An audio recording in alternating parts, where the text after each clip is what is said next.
ৰাষ্ট্ৰীয় পৰ্যায়ত উজলিল অসমৰ দুগৰাকী খেলুৱৈ ৰাষ্ট্ৰীয় শক্তি উত্তোলন প্ৰতিযোগিতাত পলাশবাৰীৰ দুগৰাকী খেলুৱৈৰ সাফল্য মহাৰাষ্ট্ৰৰ কোহলাপুৰত 20 মেৰ পৰা 25 মে তাৰিখলৈ পাৱাৰ লিফটিং ইণ্ডিয়াৰ অধীনত মহাৰাষ্ট্ৰৰ ৰাষ্ট্ৰীয় শক্তি উত্তোলন এছ'চিয়েশ্যনৰ উদ্যোগত ৰাষ্ট্ৰীয় শক্তি উত্তোলন ক্লাছিক প্ৰতিযোগিতাত অনুষ্ঠিত কৰা হয়। উক্ত প্ৰতিযোগিতাত দক্ষিণ কামৰূপৰ পলাশবাৰীৰ দুগৰাকী খেলুৱৈ ক্ৰমে অনুপল চৌধুৰী আৰু ভিতালী দাসে কৃতিত্ব অৰ্জন কৰিবলৈ সক্ষম হৈছে। উক্ত প্ৰতিযোগিতাৰ 66 কেজি শাখাত অনুপল চৌধুৰীয়ে ব্ৰঞ্জৰ পদক আৰু 43 কেজি শাখাত ভিতালী দাসে চিলভাৰ পদক অৰ্জন কৰি সমগ্ৰ পলাশবাৰী অঞ্চললৈ গৌৰৱ কঢ়িয়াই আনিবলৈ সক্ষম হৈছে। আমাৰ তৰফৰ পৰাও দুগৰাকী উদীয়মান খেলুৱৈলৈ জনালোঁ অলেখ অযুত শুভকামনা। News desk report any Assam digital.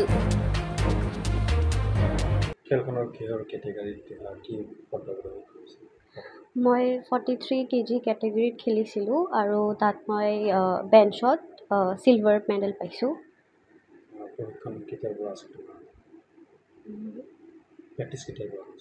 Practice মই 1.5 years হ'ল। ভৱিষ্যত পৰিকল্পনা এইটোৱেই কি মই ইন ফিউচাৰ ভাল বেটাৰ ইম্প্ৰুভমেণ্ট কৰিব পাৰোঁ যাতে আৰু এইটো চিলভাৰৰ পৰা গ'ল্ড কৰিব পাৰোঁ যাতে। তোমাক ছাপৰ্টিং কোনে কৰিছে এইবিলাক ক্ষেত্ৰত? ছাপৰ্ট মোৰ কোচ জ্যোতিষ্মান ভগৱতী আৰু মোৰ ফ্ৰেণ্ড অনুপল চৌধুৰী আৰু অভিয়াছলি পেৰেণ্টছটো থাকিবই। ভৱিষ্যতে আৰু গ'ল্ড মেডেল পোৱাৰ আশা আছে নেকি? প্ৰেক্টিছটো কৰিব লাগিব সেইটো কাৰণে, সেইটোৱেই আমাৰ চব প্লেয়াৰ্ছৰে সেইটোৱেই গ'ল থাকে কি গ'ল্ড চবে এচিভ কৰোঁ। সন্মান কঢ়িয়াই আনিছা, গৌৰৱ কঢ়িয়াই আনিছা, কি ক'বা? কেনেধৰণৰ খেল আছিল, কি খেল আছিল? মই যোৱা 20 মেৰ পৰা 25 মেত অনুষ্ঠিত হোৱা মহাৰাষ্ট্ৰত অনুষ্ঠিত হোৱা নেশ্যনেল পাৱাৰ লিফটিং চেম্পিয়নশ্বিপত অংশগ্ৰহণ কৰিছিলোঁ। তাত মই ব্ৰঞ্জ মেডেল পাবলৈ সক্ষম হৈছিলোঁ স্কটত 66 জুনিয়ৰ কেটেগৰীত। তো অভিজ্ঞতা মোৰ ভালেই ক'ব গ'লে। বাকী কেতিয়াৰ পৰা তুমি প্ৰেক্টিছ কৰি আছা? আৰু মই যোৱা লাষ্ট 4 yearsৰ পৰা প্ৰেক্টিছ কৰি আছোঁ। অনুভৱটো কেনেকুৱা বৰ্তমানটো অনুভৱ যিমানখিনি ভাবিছিলোঁ সিমানখিনিতো সফল হ'ব পৰা নাই, বাট চেষ্টা কৰি আছোঁ। ভাবিছোঁ আগলৈ আৰু ভাল ৰিজাল্ট হ'ব। পৰৱৰ্তী সময়ত কিবা নেশ্যনেল ইণ্টাৰনেশ্যনেল বাছনি হোৱা সেইটোৰ ক্ষেত্ৰত বাছনি হোৱা বুলি এতিয়ালৈকে একো সেনেকুৱা অফিচিয়েল ন'টিচ অহা নাই। যদি আহে তেতিয়াহ'লে মই সেইটো ক'ব পাৰিম, কিন্তু হয়তো হ'ব লাগে, আশা আছে। ভৱিষ্যত পৰিকল্পনা তাকে আৰু এতিয়া এই ব্ৰঞ্জ মেডেলটো গ'ল্ডলৈ কনভাৰ্ট কৰি এই প্ৰতিযোগিতাখন যদিও মানে সিমান এটা চৰ্চা নহয়, সেই চৰ্চা কৰাৰ ক্ষেত্ৰত কেনেধৰণৰ পদক্ষেপ হোৱাটো বিচাৰে বা চৰকাৰৰ ফালৰ পৰা কেনেকুৱা ধৰণৰ?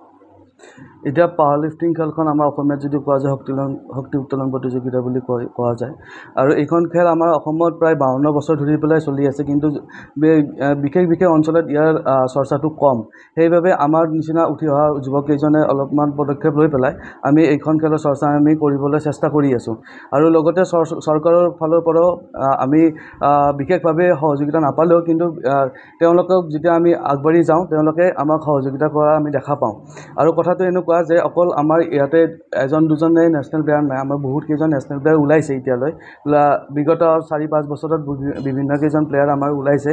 আৰু তাৰ বাবে মই এটা আশাবাদী যে পিছলৈ এনেকুৱা এটা চৰ্চাত আমাৰ বিভিন্ন খেলুৱৈ আমাৰ মাজত আহি পৰিব আৰু আহি পেলাই আমাৰ অসমৰ লগতে আমাৰ যি অঞ্চলৰ সুনাম তেওঁলোকে বঢ়াই নিব বুলি মই আশাবাদী। ঠিক আছে। গোটেই প্ৰতিযোগিতাখনত আপোনাৰ দুগৰাকী পৰীক্ষাৰ্থী পদক পাবলৈ সক্ষম হৈছে, গৌৰৱ কৰি আনিছে, কি ক'ব? এইটো সঁচা, এইটো মোৰ কাৰণে গৌৰৱ নহয়, এইটো অঞ্চলটোৰ বাবে এটা গৌৰৱৰ কথা। লগতে ৰাজ্যখনৰ বাবে তেওঁলোকে প্ৰতিনিধিত্ব কৰিছিল। এইটো ৰাজ্যখনৰ সকলো ব্যক্তিৰ কাৰণে এটা গৌৰৱৰ কথা, যিহেতু তেওঁলোকে আমাৰ অসমক প্ৰতিনিধিত্ব কৰি পেলাই তেওঁলোকে যি মেডেল পাইছে, যি মেডেল নহওক, গ'ল্ড হওক, চিলভাৰ হওক, ব্ৰঞ্জ হওক, কিন্তু তেওঁলোকে যি ইমান খেলুৱৈৰ মাজত এনেকুৱা এটা খেল এটা প্ৰদৰ্শন কৰিছে তাৰ বাবে মই নিজেও গৌৰৱ আৰু লগতে অঞ্চলবাসীও গৌৰৱ। খেলখন ক'ত হৈছিল, কি আয়োজন কৰিছিল? খেলখন হৈছিল আপোনাৰ মহাৰাষ্ট্ৰ কোল্হাপুৰত। আয়োজন কৰিছিল মহাৰাষ্ট্ৰ ষ্টেট পাৱাৰ লিফটিং এছ'চিয়েশ্যনে আৰু আণ্ডাৰ পাৱাৰ লিফটিং ইণ্ডিয়া। আৰু পিছলৈ এওঁলোকে যিহেতু এতিয়া মেডেল হ'ল, তেওঁলোকে পিছলৈ যি ইণ্টাৰনেশ্যনেল গেম থাকিব, ইণ্টাৰনেশ্যনেল গেমত তেওঁলোকে খেলিব পাৰিব বুলি মই আশাবাদী। কেনেকুৱা ধৰণৰ ট্ৰেইনিং আগবঢ়াইছিল তেখেতসকলক? এতিয়া চাওক, খেলখনৰ বাবে এতিয়া ট্ৰেইনিং এবছৰ বা ধৰি লওক 2 বছৰৰ নহয়, এওঁলোকে বহুত বছৰৰ পৰা তেওঁলোকে খেলৰ বাবে চৰ্চা কৰি আছে।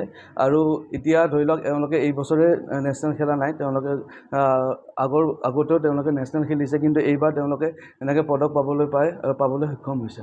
আৰু তাৰ বাবে ট্ৰেইনিংটোৱে এনেকুৱা নহয় যে আমি এইখন খেলৰ কাৰণে কৰিছিলোঁ, আমি আহি থকা যি ইণ্টাৰনেশ্যনেল খেল আছে তাৰ বাবেও আমি যেন ভাল প্ৰদৰ্শন কৰিব পাৰোঁ, তাৰ বাবে ট্ৰেইনিং এতিয়াও আমাৰ চলি আছে।